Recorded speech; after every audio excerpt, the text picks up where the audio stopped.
कभी ऐसा महसूस हुआ है कि बाकी सब लोग स्टेज पर हैं और आप बस साइड में खड़े देख रहे हैं? वो कौन सी एक अदृश्य दीवार है जो इंसान को पीछे रोक लेती है? आज हम उन्हीं 7 छिपी हुई आदतों के बारे में बात करेंगे जो चुपके से दीमक की तरह हमारे आत्मविश्वास को अंदर से खा जाती हैं। जरा सोचिए, आप एक बड़े से स्टेडियम में बैठे हैं, हजारों लोगों की भीड़ का हिस्सा। स्टेज पर लाइट पड़ती है और एक इंसान पूरे कॉन्फिडेंस के साथ सामने आता है। चारों तरफ तालियों की गड़गड़ाहट है। अब जो इंसान उस स्टेज पर है और जो दर्शक दीर्घा में बैठा है, उन दोनों के बीच का फर्क क्या है? बस यही आज हमारी चर्चा का विषय है। तो क्या चीज है जो हमें दर्शक बनाए रखती है? क्या टैलेंट की कमी है? नहीं, अक्सर ये एक ऐसी शक्ति होती है जो दिखाई नहीं देती। आत्मविश्वास की कमी। ये एक ऐसी दीवार है जिसे हम खुद बनाते हैं और आज हम इसे एक एक ईंट करके गिराने वाले हैं। इस सफर में हम पहले ये समझेंगे कि हम दर्शक क्यों बने रहते हैं, फिर उन अंदरूनी और बाहरी वजहों को जानेंगे जो हमें रोकती हैं, और आखिर में हम कॉन्फिडेंस की इस मसल को बनाने के लिए कुछ प्रैक्टिकल तरीके सीखेंगे। तैयार हैं? चलिए शुरू करते हैं। तो पहला सेक्शन, मंच पर या दर्शकों में। देखिए, कॉन्फिडेंस कोई जादुई चीज नहीं है जो कुछ ही लोगों को मिलती है। ये एक स्किल है, एक बगीचे की तरह जिससे कोई भी उगा सकता है। लेकिन पहले हमें उन खरपतवारों को पहचानना होगा जो इसे बढ़ने से रोक रहे हैं। कुल मिला के ऐसी 7 आदतें हैं जो दीमक की तरह काम करती हैं। ये किसी के भी आत्मविश्वास को अंदर ही अंदर से खोखला कर देती हैं और अक्सर तो इसका पता भी नहीं चलता। तो आइए इन्हें एक एक करके समझते हैं। हमारा दूसरा सेक्शन, आंतरिक विध्वंसक। बाहरी दुनिया को जीतने से पहले हमें अपने मन के अंदर की लड़ाई को जीतना होगा। ये कुछ ऐसी अदृश्य जंजीरें हैं जिन्हें हमें तोड़ना ही होगा।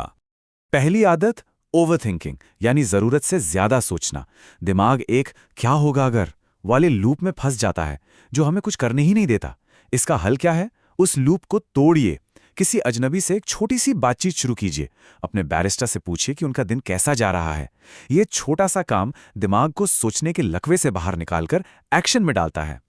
दूसरी आदत, तुलना का जाल। सोशल मीडिया पर दूसरों की जीत की हाईलाइट रील देखना अपनी यात्रा के लिए जहर की तरह है। इसका हल, बस अपनी लेन में रहिए। अगर किसी से मुकाबला करना ही है तो उस इंसान से कीजिए जो आप कल थे, बस। तीसरी आदत, नेगेटिव सेल्फ टॉक। हम अपने सबसे बड़े आलोचक खुद होते हैं।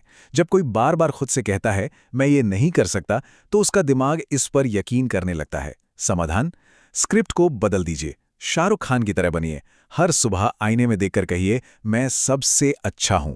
ये घमंड नहीं है, ये अपने दिमाग को सफलता के लिए रीप्रोग्राम करना है। और ये कितनी सही बात है। ये दिखाता है कि कैसे हमारे अंदर के विचार हमारी बाहरी हकीकत को बनाते हैं।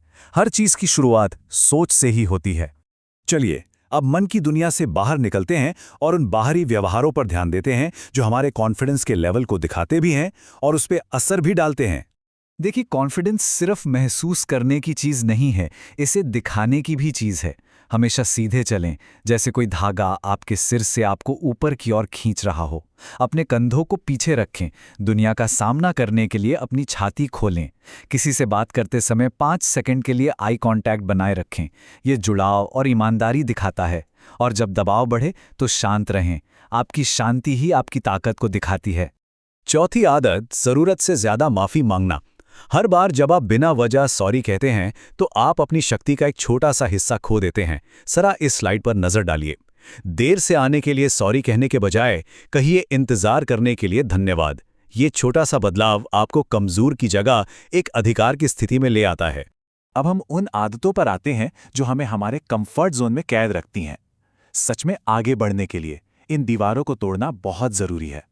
पांचवी आदत, कंफर्ट जोन में रहना। ये एक आरामदायक जेल की तरह है। ये दर्शकों की कुर्सी पर गोंद से चिपके रहने जैसा है जो आपको स्टेज पर चढ़ने से रोकता है। याद रखिए, असली जादू आपके कंफर्ट जोन के ठीक बाहर होता है। तो इस जेल से कैसे बाहर निकलें? पहला कदम, हर हफ्ते एक ऐसा काम करें जो आपको थोड़ा अनकंफर्टेबल करे, जैसे किसी नेटवर्किंग इवेंट में किसी नए इंसान से बात करना। दूसरा कदम, किसी ऐसे प्रोजेक्ट के लिए हाथ उठाएं जो आपको थोड़ा डराता हो। और तीसरा कदम, 21 दिनों तक खुद को कैमरे पर बोलते हुए रिकॉर्ड करें। ये आपको अपनी आवाज और अपनी मौजूदगी के साथ सहज होने पर मजबूर करेगा। याद रखिए, विकास हमेशा असहजता में ही होता है। स्टीव जॉब्स की ये जबरदस्त बात हमें 7वीं और आखिरी आदत पर लाती है, बाहरी तारीफ या वैलिडेशन की लगातार खोज। जब कोई लगातार दूसरों से मंजूरी मांगता है तो वो अपनी शक्ति उनके हाथों में दे देता है। आप अपनी खुशी और आत्मसम्मान का कंट्रोल उन्हें दे देते हैं। तो इसका हल क्या है? अपना ध्यान बाहरी नतीजों से हटाकर अंदरूनी प्रक्रिया पर लगाइए।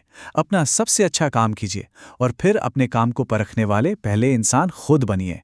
अपनी छोटी छोटी जीतों का जश्न मनाइए। जब आपकी अपनी मंजूरी ही वो आवाज़ बन जाती है जो सबसे ज्यादा मायने रखती है, तो बाकी सब कुछ सिर्फ शोर बन जाता है। तो अब हम आते हैं अपने निष्कर्ष पर। देखिए, कॉन्फिडेंस कोई मंजिल नहीं है, बल्कि एक मसल की तरह है, जिसे लगातार ट्रेनिंग की जरूरत पड़ती है। ये बात बिल्कुल सही है। आत्मविश्वास लगातार कोशिश और अभ्यास से बनता है, ठीक वैसे ही जैसे शारीरिक ताकत बनती है। आप इसे जितने ट्रेन करेंगे, ये उतना ही शक्तिशाली होता जाएगा। तो आइए इन 7 आदतों को हमेशा के लिए खत्म करने का प्रण लें। ज्यादा सोचने पर लगाम लगाइए, तुलना करना छोड़ दीजिए, अपनी कहानी को फिर से लिखिए, सीधे खड़े होइए, अपनी शक्ति को वापस पाइए, असहजता को गले लगाइए और दूसरों से पहले खुद की मंजूरी की तलाश कीजिए। और सबसे जरूरी बात, असली कॉन्फिडेंस बनाने का सबसे कारगर रास्ता है सीधे अपने डरों का सामना करना। जिन चीजों से आपको डर लगता है, उन्हें करने से ही आप उस डर पर जीत हासिल कर सकते हैं। तो मैं आपको इसी एक सवाल के साथ छोड़कर जा रहा हूं। वो एक कौन सी चीज है जो आपको डराती है? वो एक कौन सा कदम है जो आप आज अभी उठा सकते हैं स्टेज के एक कदम और करीब आने के लिए? ये आपका पल है, इसे अपना बनाइए।